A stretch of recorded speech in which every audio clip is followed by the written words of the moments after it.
Medtronic technologies impacted more than 72 million people in the last year, equating to 2 people every second.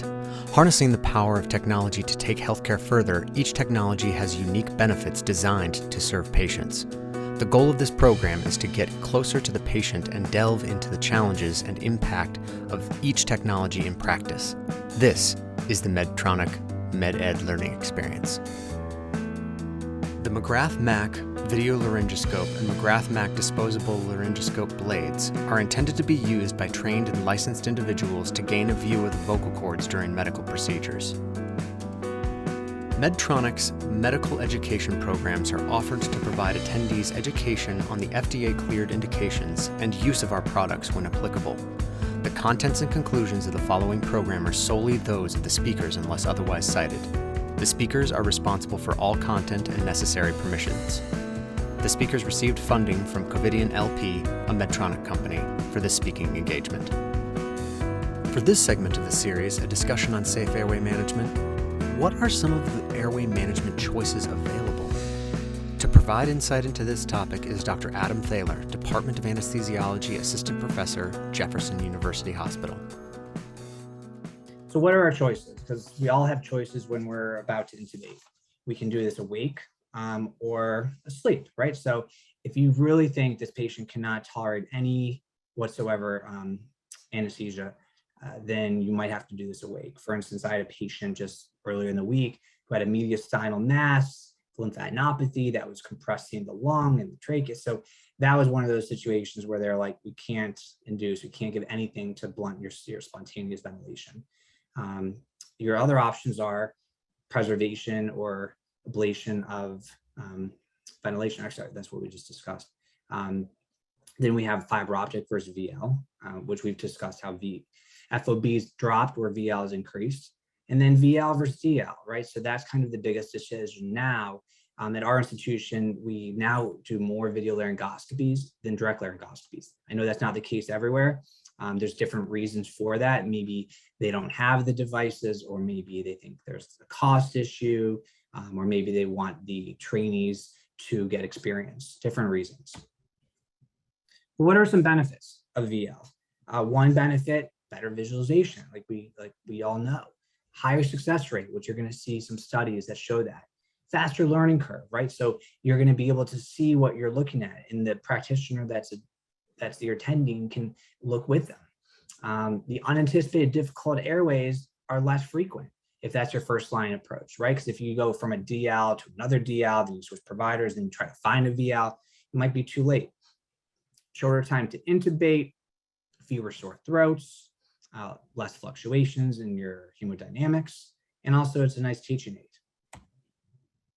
And it's nice to share the view, right? So especially with your colleagues in the thoracic world for your double lumen tubes, and also for your ENT colleagues when we're doing those thyroids or parathyroids and you have those NIMS tube, because you want to have the line, the blue line, because of the nerve monitoring right at the vocal cord.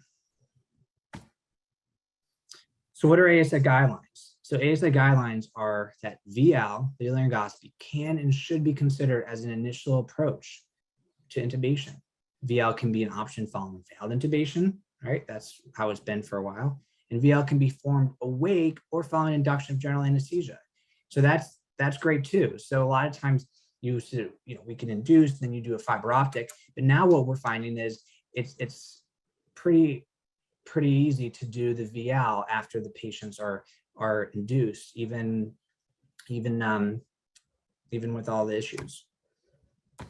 The morbidity of these patients, incidence of difficult to intubate are higher, but incidence of difficult to ventilate are much more difficult. So we always knew that they're harder to ventilate, right, with all the extra tissue and so forth, but it also is harder to intubate. And the McGrath in a study showed significant better visualization than the Macintosh. So fewer difficult intubations were compared to the DL. So this is interesting, VL and urgent intubations, right? And this actually does relate to what I see now in the emergency room. Actually, even just this week I was down in the trauma bay, and all that they're using now is videolaryngoscopy. And that's because what they've showed in the last couple of years that VL are the first line in about 2/3 of all. And at least in my institution, it's the only thing that they do use, because they found that the Vial was superior in this data set of a couple of years, looking at 11,000 intubations. I mean, in ICU specifically, they took 200 plus patients and found that the difficult to intubate was 4 times less with a Vial. So what's the conclusion here? The Vial should be used as the primary device when urgent intubations are performed.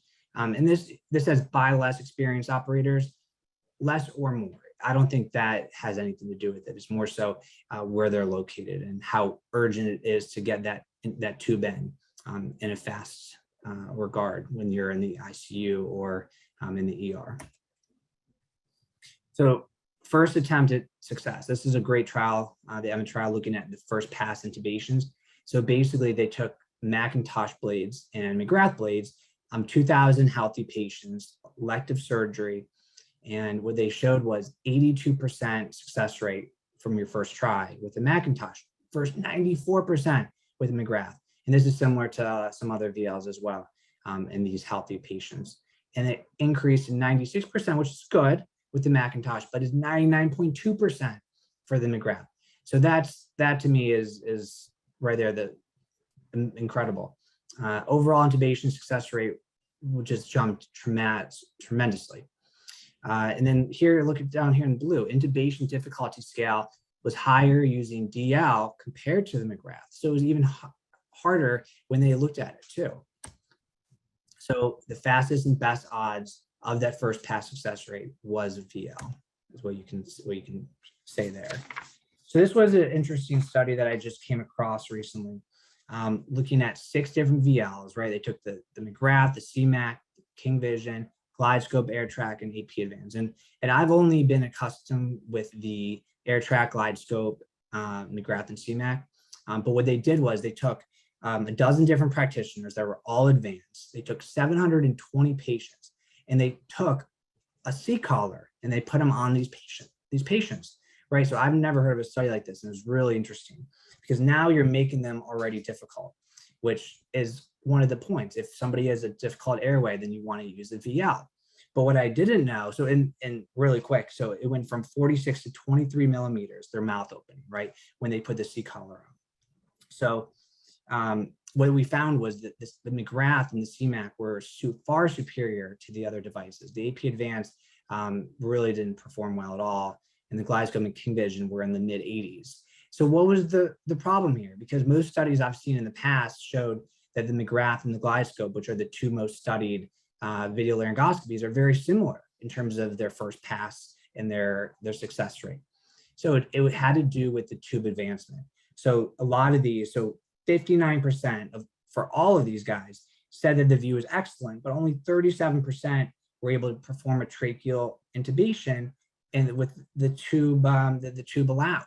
So as you probably know, that the GlideScope is a little bit bulkier of a device, and so it might have been harder for it to get in when you had that C-collar in place. Whereas like the design of the blade, the shape, the curvature, the position of the video camera, those all influence the performance. And you know, it's kind of funny timing. Just yesterday when I was in the MRI, the patient had a C-collar, and I was working with the nurse anesthetist, and I was like, "What do you want to use with this patient?" And he goes, "A McGrath." I go, "Why do you want to use a McGrath?" He goes, "Oh, because I'll be successful. I'm not usually. It's hard for me to intubate with the C-collar with a GlideScope." So that was firsthand what he told me yesterday, and it's kind of funny timing when I was looking at this study. So definitely something to remember. So less hemodynamic change. This is what we were saying, one of the benefits for the videolaryngoscopy. So you can see here in the dark blue, that's the Macintosh. And so what happens is when you use a blade, you've got this a little bit more of a trauma, right? You're putting a hunk of metal into someone's mouth, and that causes a sympathetic response. So you have actually a few minutes. You can see T2 minutes after induction, even T3 minutes, it's still elevated, right? Pretty dramatically, about 20-30%. Whereas if you look at the McGrath, which is the orange guy right here, that one is hard. Once you intubate T1, it stays low and doesn't go up from there. So that's kind of interesting, especially for those patients that have certain cardiac issues, right? So let's say you have, because heart rate is the same over here. Let's say you have somebody with aortic stenosis. You want to keep their heart rate slow. And if it goes up, that could be detrimental. They won't have that time in diastole to fill, and there could be some issues. So that's something you can avoid by using a videolaryngoscopy here. So what are some myths? The use of the Vial labels someone as a difficult airway. I used to believe this. I used to think that, oh, if they used a Vial, this patient has got to be challenging.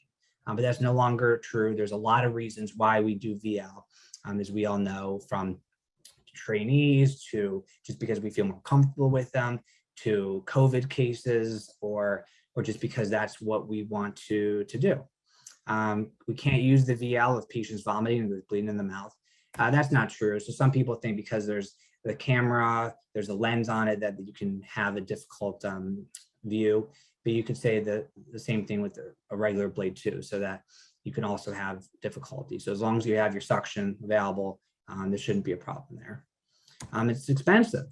So that's where my study kind of came into play, looking at McGrath's risk scopes, which I'll show you in a little bit, in a new study that I'm working on currently.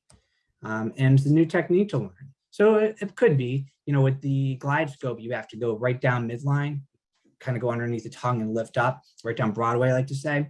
But with the McGrath, it's very similar to the Macintosh, right? You go to the right of the tongue, you sweep the tongue over, and you lift up to see the vocal cords, the arytenoids, and so forth. So what's been going on with COVID? And this is a patient safety discussion, but also practitioner safety.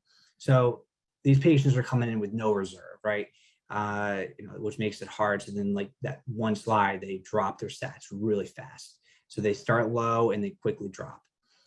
So careful airway evaluation is not possible, right? So a lot of times you don't go in there and ask them to open their mouth. They're probably on a BiPAP at this point, or on high flow nasal cannulas. You're not going to be opening their mouth. PPE makes it clumsy, right? So you're putting on this gown and extra gloves, and you're putting on this PAPR, and it just really takes a lot of extra bulkiness and makes it more challenging than you're used to. And that makes it so you don't have your backup supplies. If you don't have it in the room, it's very hard to get it. And the door's closed. You can't yell to ask for something like an LMA or a videolaryngoscopy. So no one's there to help. And also you've got pressure. I'll tell you, like, I've intubated thousands and thousands of patients, but my heart rate still goes up whenever I have a COVID airway. It's something that it's a different feeling, because I think I'm worried. Obviously the patient is a little bit scarier in terms of what can happen if you're not successful right away, but also with us. And it's also changed airway protocols, right? So you have to protect the patient airways, but now we're protecting ourselves. So what are we doing to protect ourselves? We're wearing the PPE, but we're also trying to limit our proximity to the airway. So that's why VL, one of the reasons why VL is so recommended. Higher success rate, so you're in there for less time, you're further away from the airway as well. Before we were having just the anesthesiologist do the intubations to limit the repeated attempts, it turned into almost no experience was being received from these residents. So now a senior resident or somebody that doesn't feel comfortable with the airway are now intubated, at least at my institution. And then pre-oxygenation. So, that's ideal. You want to avoid that manual ventilation so those aerosols don't come out, but it's definitely different than it used to be. And this is from the Canada Journal showing that VL is now recommended for all COVID airways. It's something that we've already been doing since the beginning, but it's now in literature. So this is OHMS maze. I'm sure a lot of you guys have seen this before, looking at oxygen, helpers, the monitors, the suction machine. And now with airway supplies, that's the bolded one here, videolaryngoscopy is now needs to be functional and have a DL as a backup, right? So that's very, very key, an IV and drug. And then I'm going to have the summary, and then I want to talk a little bit about the studies that I'm working on. So Unanticipated tracheal intubations and failure to intubate are among the leading causes of anesthesia-related M&M. Videolaryngoscopies do perform better clotting visualizations with a higher success rate for difficult airways. And they should be used for all COVID-19 patients. And the ASA guidelines for difficult airway now do incorporate the videolaryngoscopy as one of the 4 techniques for management. It could be the initial strategy. I wanted just to brush up on what we found with that study that I published.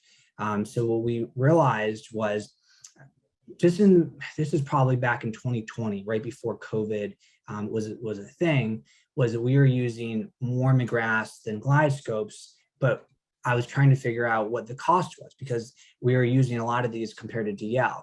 So I looked at it, and the big thing was that the sleeves were quite a bit more expensive in the GlideScopes than the McGraths. And so I looked at it, the full picture, right? So, what about the device and how much those cost and the maintenance and put all those together. And we had a study that was published just about 6 months ago. And what we showed was about a 55% decrease in the cost from the McGrath compared to the GlideScope. And again, this is a safety lecture. We made sure that safety was the same. So safety, whether we use one or the other, that's already been studied. They're both very similar. There was that one study which I showed with the C-collar, that was different, but for the most part.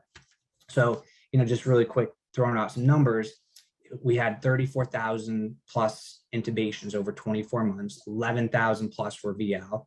Out of those, half were McGrath and half were GlideScope in the study. And we ended up using more, so it started off with more GlideScope, and then we switched over to more McGraths towards the end of the study, one because of more COVID, and we were using the McGrath because it was easier to transport and to get to these patients, but also because the study that I was working on started getting some traction at our institution, and we were realizing that it was a little bit more economical, especially with where healthcare dollars are going these days.